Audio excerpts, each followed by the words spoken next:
కాంగ్రెస్ హయాంలో రాష్ట్రంలో శాంతి భద్రతలు గాడి తప్పాయి. గత బీఆర్ఎస్ పాలనలో దేశంలోనే నంబర్ 1 గా నిలిచిన తెలంగాణ పోలీసు వ్యవస్థ ప్రతిష్ట ఇప్పుడు మసకబారుతోంది. ఫ్రెండ్లీ పోలీసింగ్ ను గాలి కొదిలేసిన పోలీసులు లాఠీలకు పని చెప్తున్నారు. అమాయకులపై లాఠీలను జలిపిస్తున్న ఖాకీలు డ్రగ్స్ ముఠాలను మాత్రం కంట్రోల్ చేయలేక చేతులెత్తేస్తున్నారు. గత బీఆర్ఎస్ పాలనలో విమెన్ సేఫ్టీ స్టేట్ గా ఖ్యాతికెక్కిన తెలంగాణలో ఇప్పుడు అత్యాచారాలు జరుగుతున్న కఠిన చర్యలు మాత్రం లేవు. హోంశాఖను తన దగ్గరే అట్టిపెట్టుకున్న సీఎం రేవంత్ రెడ్డిపై సర్వత్రా విమర్శలు వెల్లువెత్తుతున్నాయి. అసలు తెలంగాణలో పోలీస్ శాఖ అనేది ఉందా అని ప్రజలు ప్రశ్నిస్తున్నారు.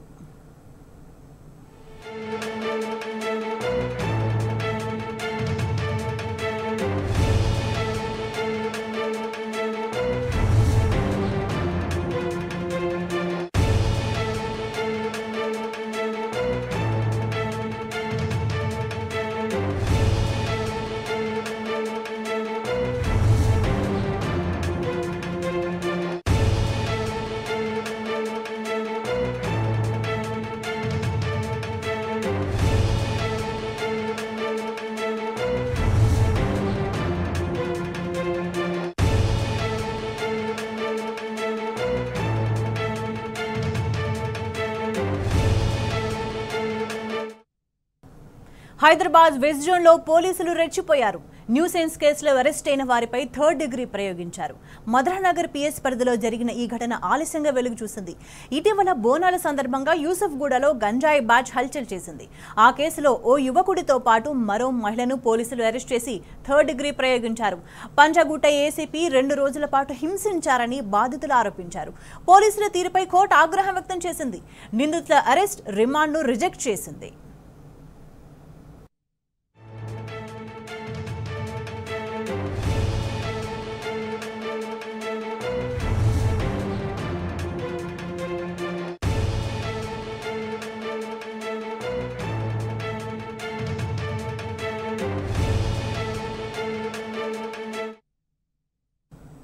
జగిత్యాల జిల్లా మెట్పల్లిలో పోలీసుల ఓవర్ యాక్షన్ శృతిమించింది. కుటుంబ కలహాలతో భార్యాభర్తలు పోలీస్ స్టేషన్కు వచ్చారు. పిఎస్లోనే దంపతుల మధ్య వాగ్వాదం జరిగింది. అయితే ఇద్దరికీ సర్ది చెప్పాల్సిన పోలీసులు లాఠీకి పని చెప్పారు. మహిళ అని కూడా చూడకుండా సదరు వ్యక్తి భార్యను లాఠీతో కొట్టి బయటకు పంపించారు. ASI Anjaneyulu, head constable Ashok తనపై చేయి చేసుకున్నారని బాధిత మహిళ ఆవేదన వ్యక్తం చేసింది.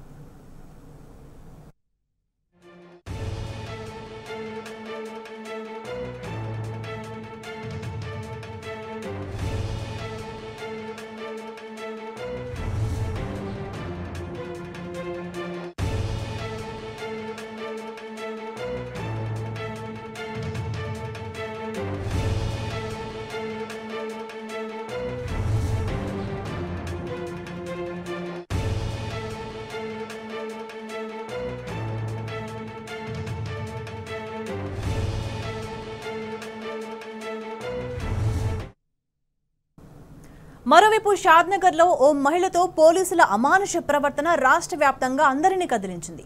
ఓ దొంగతనం కేసులో సునీత అనే మహిళను స్టేషన్కు పిలిచిన పోలీసులు ఆమెపై దౌర్జన్యం చేశారు. చోరీ నేరాన్ని అంగీకరించాలంటూ 3rd డిగ్రీ ప్రయోగించారు. బాధిత మహిళను ఇష్టానుసారం కొడుతుంటే అక్కడే ఉన్న ఆమె కుమారుడు తల్లడిల్లిపోయాడు. దెబ్బలకు తాళలేక ఆ మహిళ స్పృహ తప్పి కింద పడిపోతే గానీ పోలీసుల కోపం చల్లారలేదు. ఈ ఘటన రాష్ట్ర వ్యాప్తంగా సంచలనం సృష్టించింది. సభ్య సమాజం తలదించుకునేలా పోలీసులు వ్యవహరించారు. తీరుపై విమర్శలు వెల్లువెత్తాయి. పలు పార్టీల నేతలు పోలీసుల తీరును ఖండించారు. బాధిత మహిళలకు న్యాయం చేయాలని ప్రభుత్వాన్ని డిమాండ్ చేశారు.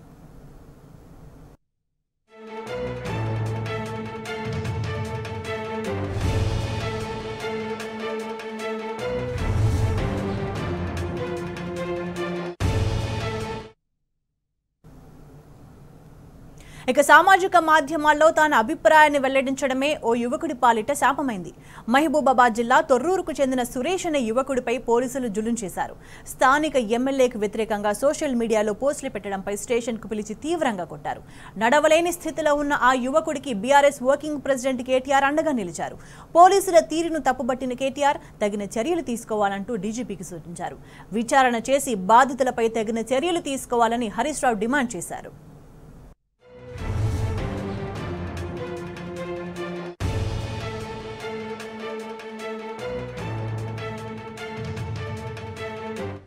కాంగ్రెస్ పాలనలో డ్రగ్స్ ముఠాల కథికలు పెరిగాయి.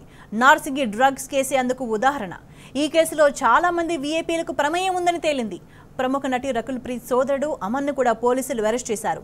పలువురు వీఐపీలకు నోటీసులు కూడా ఇచ్చారు. ఇక ఈ మధ్య మైలార్దేపల్లిలో ఎస్ఆర్ నగర్లోనూ డ్రగ్స్ ముఠాలు పట్టుబడ్డాయి. రాచకొండ కమిషనరేట్ పరిధిలో తండ్రి కొడుకులు కూడా హెరాయిన్ దందా నడుపుతూ దొరికిపోయారు. ఈ ముఠాలు గోవాతో పాటు పలు ప్రాంతాల నుంచి నిషేధిత డ్రగ్స్ ను తీసుకొచ్చి ఇక్కడ అమ్మడం పెరిగింది. గతంలో ఇలాంటి వ్యసనాలకు అడ్డుకట్ట పడ్డా ఇప్పుడు ఆ పరిస్థితి కనిపించట్లేదు.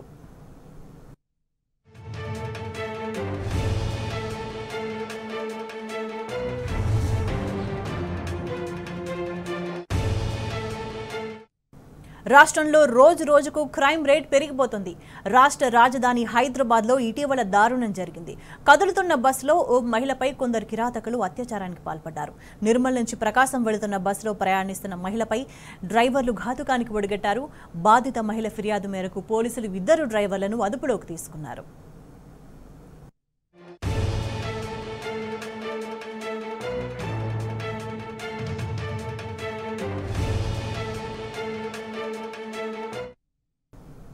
ఇక నిరుద్యోగులకు అలవి కాని హామీలిచ్చి అధికారంలోకి వచ్చిన కాంగ్రెస్ సర్కార్ ఇప్పుడు వారిపైనే జులుం చేస్తుంది. ఆ మధ్య ఉస్మానియా యూనివర్సిటీ విద్యార్థులపై పోలీసులు రెచ్చిపోయారు. ఓయూ క్యాంపస్ ఖాకీ వనాన్ని తలపించింది. అటు అశోక్ నగర్ చౌరస్తాలో ఆందోళనకు దిగిన అభ్యర్థులపై పోలీసులు జులుం చేశారు. విద్యార్థులతో పోలీసులు వ్యవహరించిన తీరుపై విమర్శలు వెల్లువెత్తాయి.